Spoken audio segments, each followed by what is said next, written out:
Good morning students. तो आपका फिर से स्वागत है एक बार आपके YouTube channel Bhanu chemistry classes में। तो स्टूडेंट्स, आज हम इस वीडियो में इस क्लास में कोलिगेटिव प्रॉपर्टी के बारे में पढ़ेंगे। हमने पहले वाले वीडियोज़ में दो कोलिगेटिव प्रॉपर्टी करवा दी थी, relative lowering vapour pressure and elevation in boiling point. आज हम third colligative property depression in freezing point के बारे में पढ़ेंगे। तो first of all depression in freezing point colligative property है डिप्रेशन इन फ्रीजिंग पॉइंट।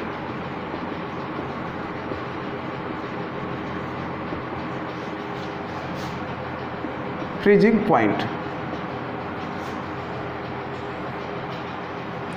पहले तो ये बताओ फ्रीजिंग पॉइंट होता क्या है। फ्रीजिंग पॉइंट आपने पढ़ा होगा, वो temperature at which a liquid starts freezing, कि वो टेम्परेचर जिस पर एक लिक्विड फ्रीज होना स्टार्ट हो जाता है उसको फ्रीजिंग पॉइंट कहते हैं। बट इससे एक और बेस्ट जो मैच्योर सी डेफिनेशन है, ये तो बच्चों वाली डेफिनेशन है, सेकंड थर्ड बच्चों में पढ़ाते हैं हम। तो फ्रीजिंग पॉइंट वो टेम्परेचर होता है एट विच, तो क्या लिखेंगे, the temperature at which vapour pressure of liquid vapor pressure of liquid state and solid state becomes equal। वो टेम्परेचर जिस पर लिक्विड स्टेट और सॉलिड स्टेट का वेपर प्रेशर बराबर हो जाए फ्रीजिंग पॉइंट कहलाता है। जैसे कि वाटर का फ्रीजिंग पॉइंट 0 डिग्री सेंटीग्रेड है, तो 0 डिग्री पर वाटर का लिक्विड फॉर्म का वेपर प्रेशर और water in the solid form का वेपर प्रेशर बराबर हो जाते हैं, तो 0 is the freezing point of the water. तो फ्रीजिंग पॉइंट किसी का भी क्या मतलब होता है कि वो लिक्विड फॉर्म का वेपर प्रेशर उसके बराबर ही सॉलिड फॉर्म का वेपर प्रेशर हो जाए, उस टेम्परेचर को हम फ्रीजिंग पॉइंट कहते हैं। ठीक है, तो यहाँ पर वेपर प्रेशर और टेम्परेचर का वर्णन हो रहा है, तो हम इसको ग्राफिकली रिप्रेजेंट करेंगे। अच्छा, ग्राफिकली रिप्रेजेंट करने से पहले एक बात को समझते हैं कि डिप्रेशन फ्रीजिंग पॉइंट होता क्या है। डिप्रेशन का मतलब है कि फ्रीजिंग पॉइंट में कमी आ जाती है। कब? जब एक नॉन वोलेटाइल सोल्यूट एडिड, यानी कि when non volatile solute is added, non volatile solute is added, the freezing point of the freezing point of solution is lower than pure solvent, is lower than pure solvent, pure solvent से भी कम हो जाता है। इसको समझे एक बार कि water है, प्योर लिक्विड हमारे पास है, हमने इसमें नॉन वोलेटाइल सॉल्यूट ऐड कर दिया। ये हमारे पास वाटर था, हमने इसमें non volatile solute suppose sugar add कर दी। अब वाटर जब प्योर होता है तो उसका कितना फ्रीजिंग पॉइंट होता है, 0 डिग्री सेंटीग्रेड। हमने शुगर इसमें ऐड कर दी, अब जो ये सॉल्यूशन बना इसका फ्रीजिंग पॉइंट डिप्रेस हो जाएगा, घट जाएगा। किससे? प्योर वाटर से, यानी कि जब प्योर सॉल्वेंट से भी कम हो जाएगा इसका। तो कहने का मतलब है कि इस सॉल्यूशन को यदि आप फ्रीज करोगे तो 0 डिग्री से भी कम पर फ्रीज होगा, यानी कि माइनस में जाएगा ये। तो डिप्रेशन फ्रीजिंग पॉइंट का यही मतलब है कि नॉन वोलेटाइल सॉल्यूट ऐड कर देते हैं तो फ्रीजिंग पॉइंट जो सॉल्यूशन का है वो प्योर सॉल्वेंट से भी कम हो जाता है, डिक्रीज हो जाता है। It's called freezing point. तो अभी इसकी डेफिनेशन में आपने देखा था कि वेपर प्रेशर और टेम्परेचर का वर्णन हो रहा है, तो हम इसको ग्राफिकली रिप्रेजेंट करेंगे। ठीक है, तो ग्राफिकली रिप्रेजेंटेशन के लिए हम टेम्परेचर और वेपर प्रेशर के बीच में ग्राफ प्लॉट करते हैं। टेम्परेचर यहाँ इधर ले लिया हमने वेपर प्रेशर, वेपर प्रेशर, और इधर ले लिया टेम्परेचर। ठीक है, शुरुआत में हमारे पास क्या था, प्योर लिक्विड था। अब उसका फ्रीजिंग पॉइंट चाहते हो तो क्या करेंगे, टेम्परेचर घटाएंगे घटाएंगे घटाएंगे घटाएंगे, घटता गया और यहाँ आकर के वो फ्रीज होना स्टार्ट हो जाता है। इस कर्व के बाद फ्रीजिंग स्टार्ट, तो ये उसका फ्रीजिंग पॉइंट आ गया। किसका, ये सॉल्वेंट का था, प्योर वाटर था तब, तो it is the freezing point of the pure solvent. हम मान लेते हैं इसको T0B, T0F, B for boiling होता है तो T0F करेंगे, freezing point of the pure solvent.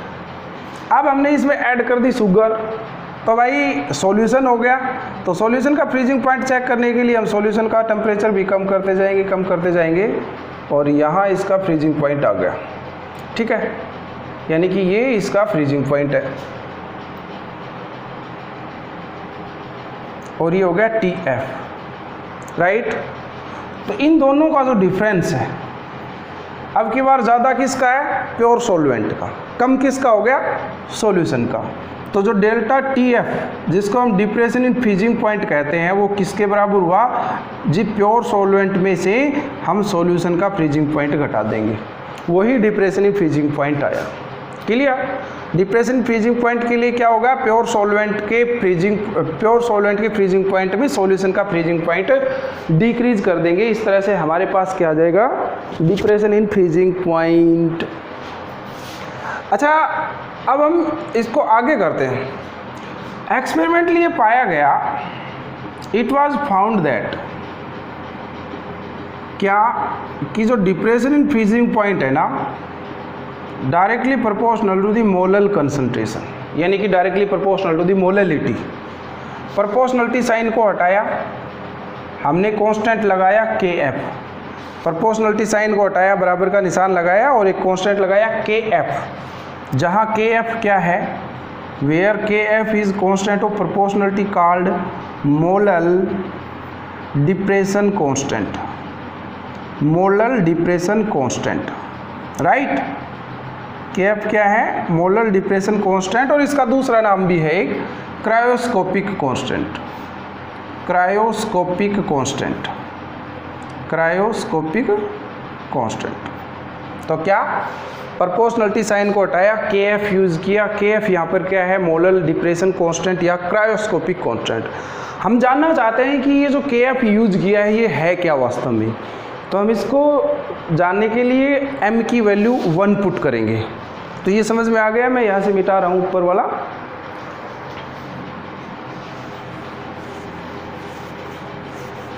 तो बताइए भाई,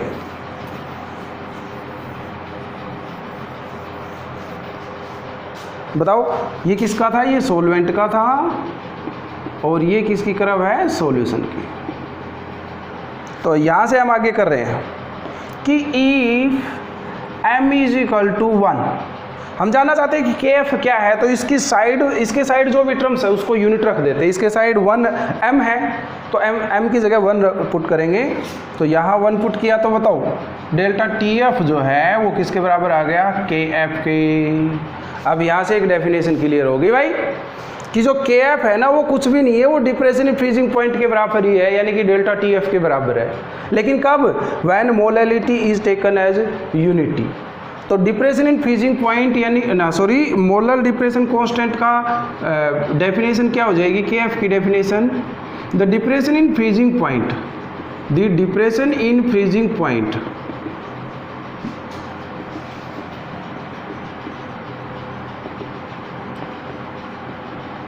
वैन, कब, जब मोलैलिटी 1 ले ले, when molality is taken as unity, जब मोलैलिटी को 1 ले लिया जाता है उस दौरान जो डिप्रेशन फ्रीजिंग पॉइंट होता है उसी को ही हम मोलर डिप्रेशन कांस्टेंट या क्रायोस्कोपिक कांस्टेंट कहते हैं। जैसा कि प्रत्येक कोलिगेटिव प्रॉपर्टी में हम आगे नेक्स्ट स्टेप क्या होगा, calculation of molar mass of solute, solute का मोलर मास कैलकुलेट करेंगे।